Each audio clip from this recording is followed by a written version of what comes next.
I've been to the charity shop. We got that truck for £2 that Jerry's playing with. And I got, this was new, it had a tag on it, it was £1. There was 2.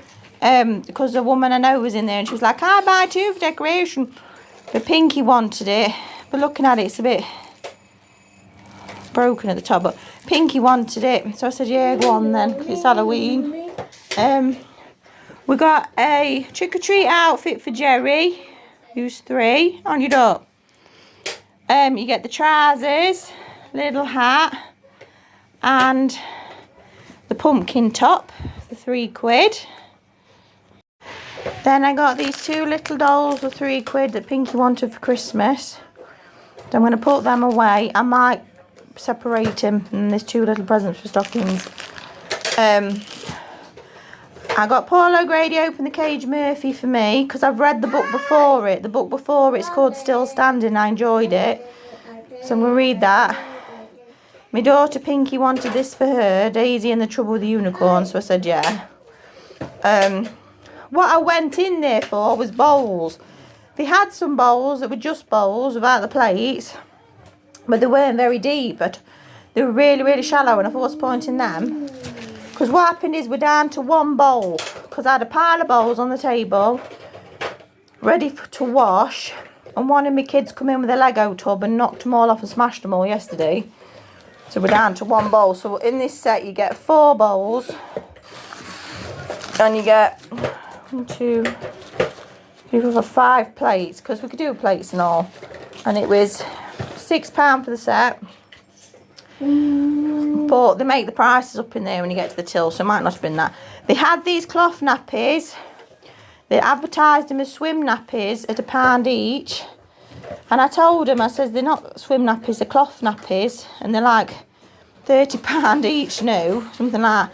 Anyway, they're not in bad condition. They look like they've never been used, or they've been used once and then the person's forced on this.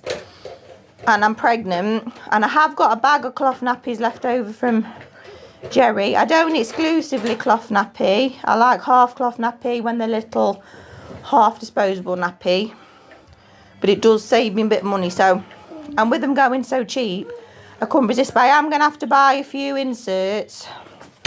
So I've got, I forgot, koalas, bees, penguins, and the 2 hot air balloons. And they're a design I've already got, but the others are all designs I haven't got, apart from zebra.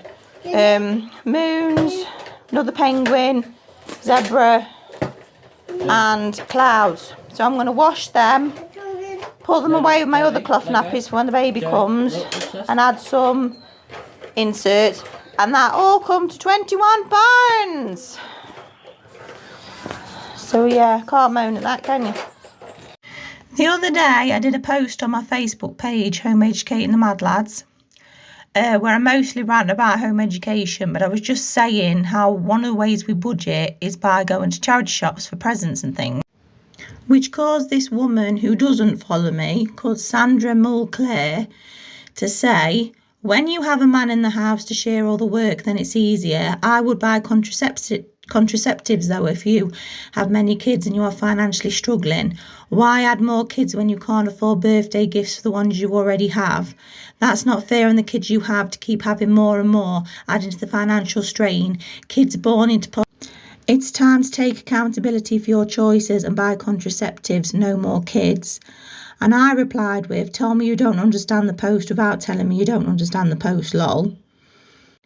But then I thought, no, what a stupid cow. So I did a status replying to it saying, I did a post a few days ago about home education isn't for the rich and gave some examples of how we budget to get on with it.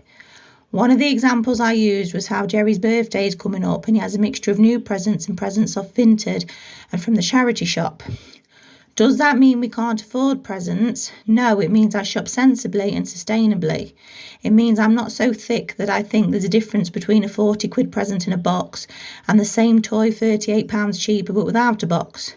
Shopping sensibly on the presents mean I now have 100 quid to take him and his siblings to the fair on Saturday and then soft play on his actual birthday. But I'm sure I'd be a better parent if I got into debt to blow a fortune on the same toys new, just because they're in a box and then not be able to take my kids out anywhere. These are the kind of morons that shame parents who have to buy second hand, or make women think that they need an abortion because they aren't rolling in money. As for no more kids, one, it's none of your business, and two, if your husband was as well furnished as mine, you wouldn't be able to resist and you might not be so angry about other people's business. I replied with, tell me you don't understand the post, without telling me you don't understand the post. But maybe I should have put, tell me you're a stupid bitch, without telling me you're a stupid bitch. This page is to share home-ed encouragement to other home-eders, but unfortunately, as your page grows, morons come out of the woodwork. And this channel is for people who want to budget, or people struggling on a low income, or people who need encouraging in a low income. There's absolutely no shame in buying second hand. It's sustainable, it's sensible, and shopping in charity shops, has often nothing to do with your household income. It's just because people like a bargain, people like to be sensible, people like to not be in debt. But maybe Sandra Mulcair is just too stupid to grasp that.